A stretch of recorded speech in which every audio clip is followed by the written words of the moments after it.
ஆமா, நான் தேடிக்கொண்ட பிரச்சனை தான். நான் தேடிக்கொண்ட பிரச்சனைக்கு அல்லாவோட உதவியை கொண்டு நான் தான் அதுக்கு தீர்வு காணணும்னு போராடிட்டு இருக்கிறேன், முயற்சி பண்ணிட்டு இருக்கிறேன், நின்னு ஃபேஸ் பண்ணிட்டு இருக்கிறேன். நின்னு ஃபேஸ் பண்றவனையும் முயற்சி பண்றவனையும் கை கொடுத்து தூக்கி விடலாம் பரவாயில்ல, கையை தட்டி விட்டு குழி தோண்டி புதைக்காம இருக்கணும். அந்த வழியை செஞ்சுட்டு எப்படி பாதிக்கப்பட்டவங்களுக்கு நீதி கிடைக்கும்னு நினைக்கிறீங்க? ஒருத்தரை முற்றிலுமா ஒழிச்சு விட்டுட்டு அவனை எழுந்துக்கவே செய்ய விடாம பண்ணிட்டு அவனை எந்த காசு பணமா அவன் பக்கத்துல நெருங்க விடாம பண்ணிட்டு அவங்க மத்தவங்களுக்கு பாதிக்கப்பட்டவங்களுக்கு காசை கொடுக்கணும்னா எப்படி கொடுப்பான்? யாரு கொடுப்பா? எப்படி கொடுக்க முடியும்? நீதியை நேர்மையா செயல்படுத்த விரும்புறவன கொஞ்சம் சறுக்கிட்டானா கை கொடுத்து மேல தூக்கி விடணும். அவனை முற்றிலுமா அழிக்கணும்னு நினைக்கக்கூடிய இந்த குணம் என்ன குணம்? என்ன உங்களுக்கு அப்படி என் மேல வைத்தறிச்சல்? உங்களுக்கு என்ன? உங்களுக்கு என் மேல பொறாம வந்துருச்சு? அப்படி என்ன? நீங்க ஒருத்தனை இப்படி ஒருத்தனை குழி தோண்டி புதைக்கணுங்கிற அளவுக்கு என்ன எண்ணம்? நான் உங்களுக்கு என்ன பண்ணிட்டேன்? அப்படி என்ன பண்ணிட்டேன் உங்களுக்கு? எவ்வளவு வன்மத்தை கக்குறீங்க? எல்லாரும் சொல்றாங்க உங்களுக்கு கீழேயே. ஏங்க அவரை போட்டு இழுத்து 2:30 மணிக்கு உட்காந்து கமெண்ட் எழுதிருக்கீங்க? அவரை பத்தி வைத்தறிச்சலா? என்ன உங்க மனசுல என்ன இருக்கு சொல்லுங்க?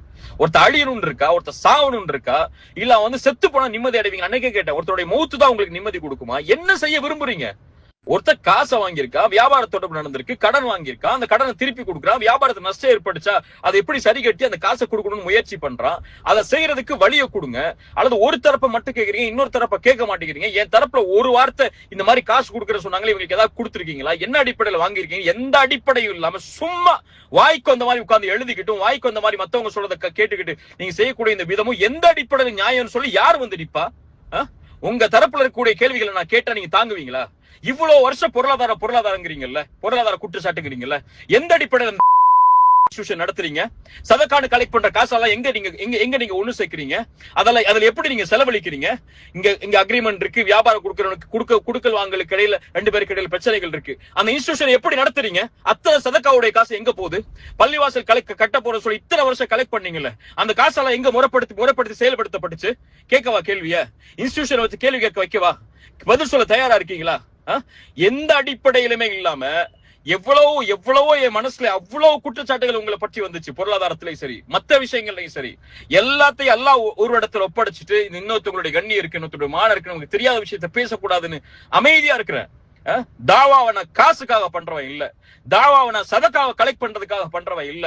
அழைப்பு பணியில் அல்லாஹ்வுடைய முகத்தை நாடி எந்தவித ஒரு பைசாவை கூட எதிர்பார்க்காம என்னுடைய சொந்த செலவுலையும் நான் சம்பாதிச்ச ஹலாலான வருமானத்திலையும் தாவாவை பண்ணிட்டு இருக்கிறேன்.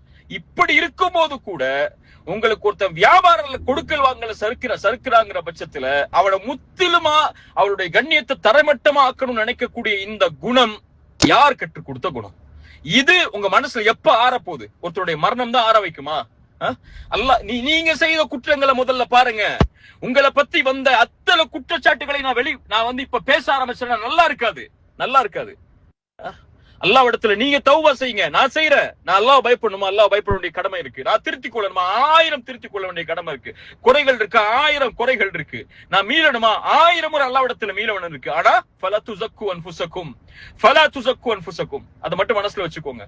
அல்லாஹ் ஒருவனுக்கு தான் தெரியும் அவனை யார் பயப்படுறா, யார் எந்த பிரச்சனையில இருந்து மீள ஆசைப்படுறா, யார் அவனுடைய பாதையில மீண்டும் திரும்பி வர ஆசைப்படுறான்னு சொல்லி உங்களை திருத்திக் கொள்ளுங்க. நான் இவ்வளவு நாள் இவ்வளவு கண்ணியத்தோட இருந்தேன். ஆனா நீங்க இவ்வளவு கீழ்த்தரமா ஒரு மனிதனுடைய வாழ்க்கைய, ஒரு மனிதனுடைய குடும்பத்தை முற்றிலுமா தரைமட்டமா ஆக்கணுங்கிற எண்ணத்தை கொண்டு செயல்படுறீங்க தெரிஞ்சதுக்கு அப்புறம் இனிமே எப்படி அந்த கண்ணியத்தை உங்களுக்கு நான் கொடுக்க முடியும் எனக்கு தெரியும்.